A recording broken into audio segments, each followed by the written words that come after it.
they started out, and there are so many stories about the theories of the Tarot, so much different history, and where people think it came from. But it's so old that, one person will say one thing to another person, and I try not to get stuck in thinking that I know that, all of that.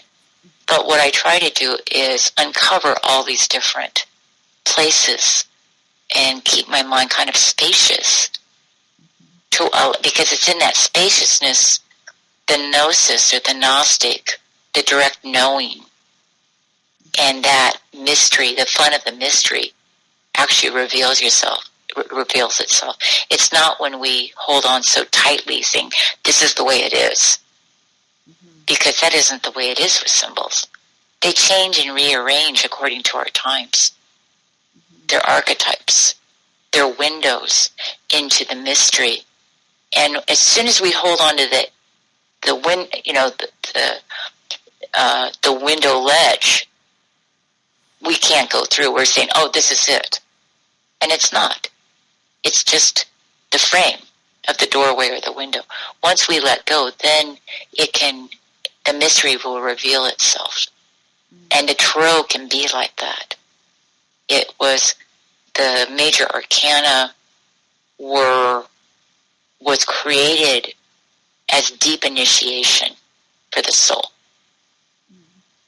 Could you touch a little bit about where Tarot came from? I know, very honestly, I don't know that much about Tarot, but I do. It is a form of divination, and yes, they said the first tarots came out of Italy, okay, but there were also a lot of tarot painters in Germany, in Switzerland, in France. Now I'm working with the Tarot Marseille. I'm not working with new decks or anything like that.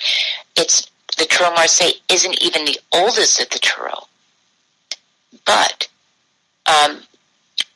it is where a lot of the Magdalene, where I found a lot of the Magdalene or heresies hidden.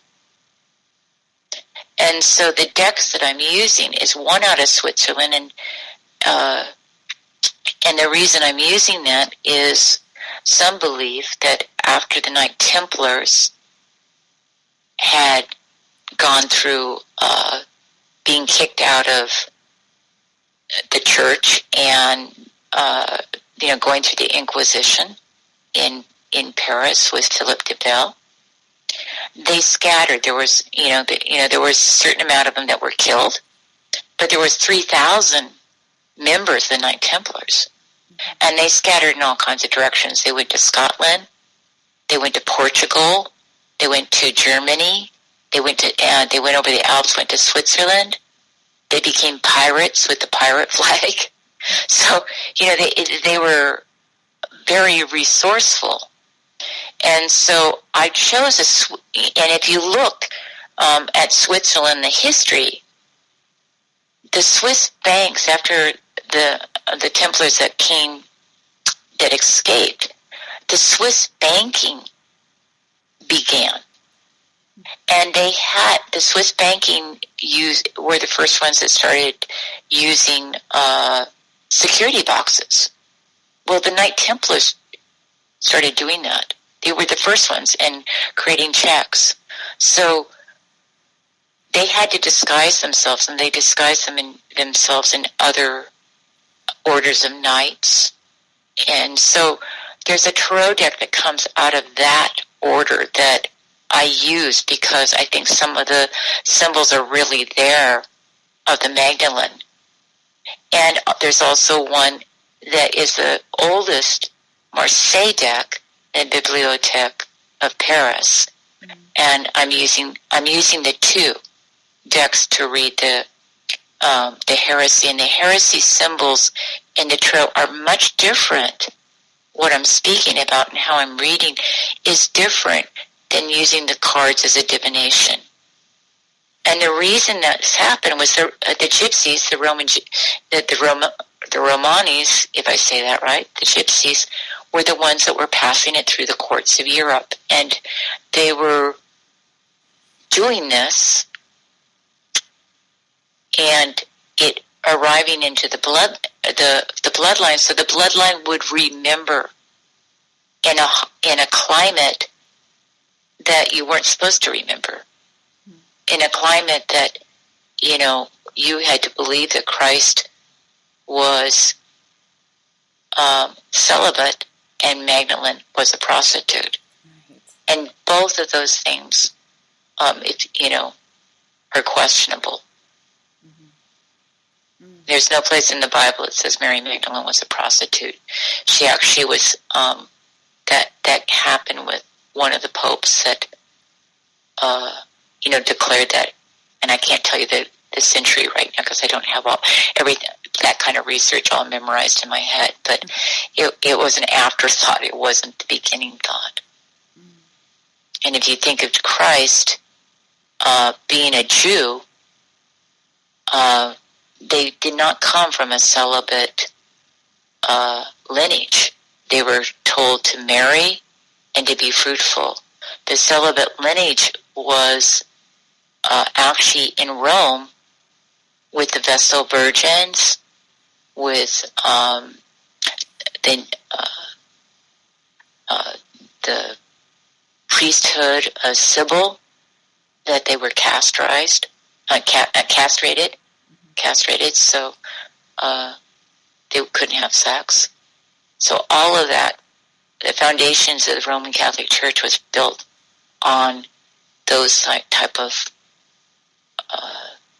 belief systems in Rome, and then was incorporated.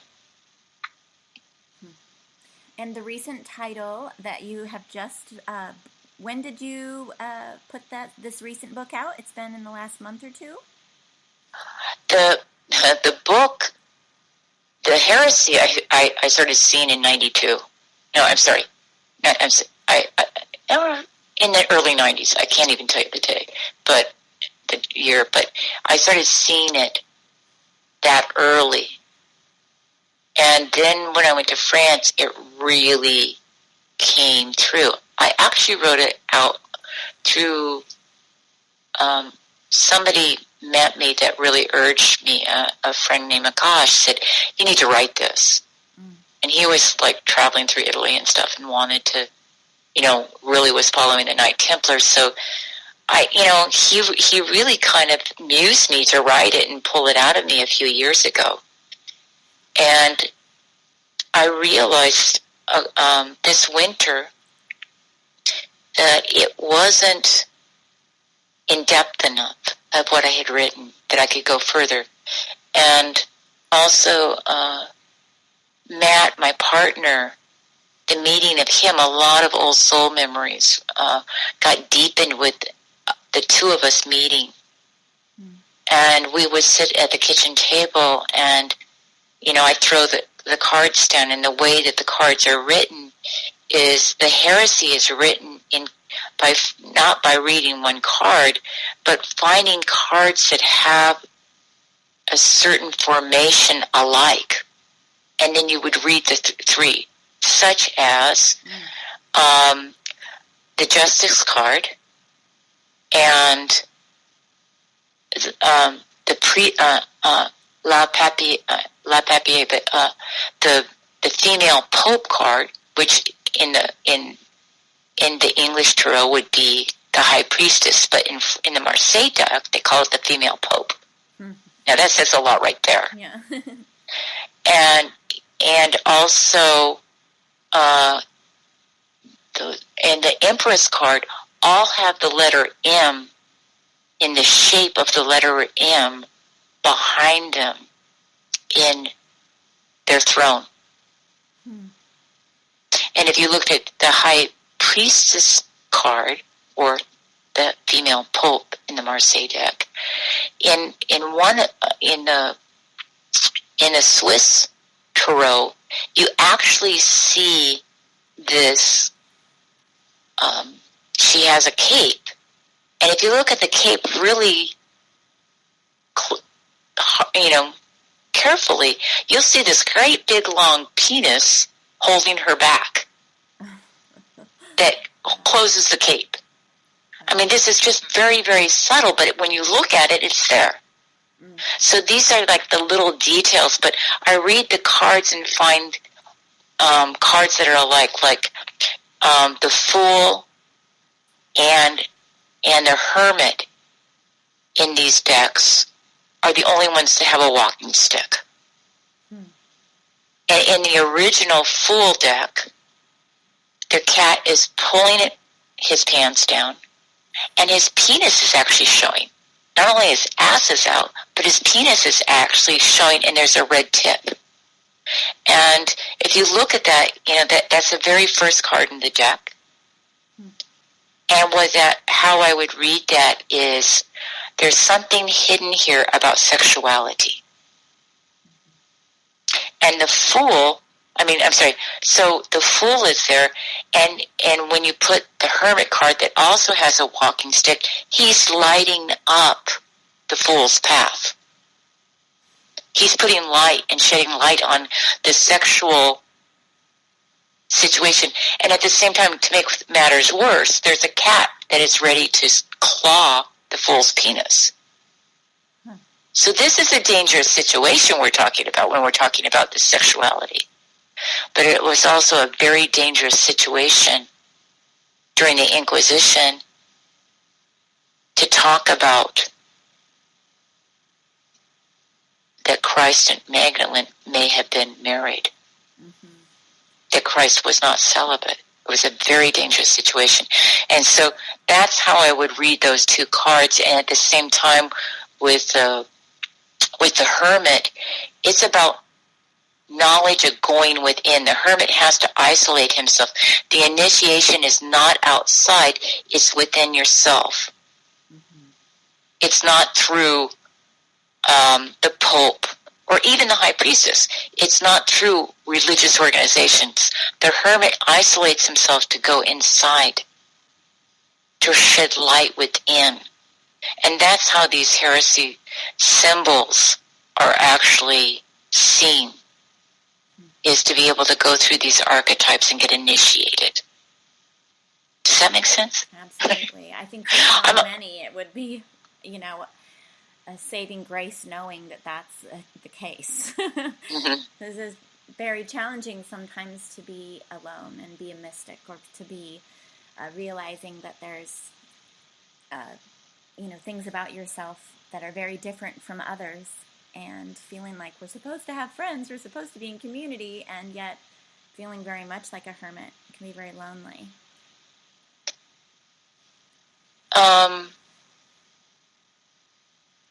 I think when that happens, and there's different stages in life that we have community and when we don't have community.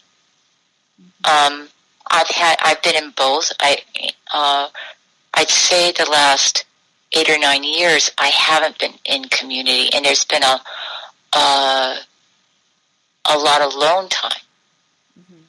But I've also come, and even though you get that loneliness, I also have come to the conclusion that I need to write, and to write, I need to be alone, and to digest this type of material, I need a lot of self-reflection.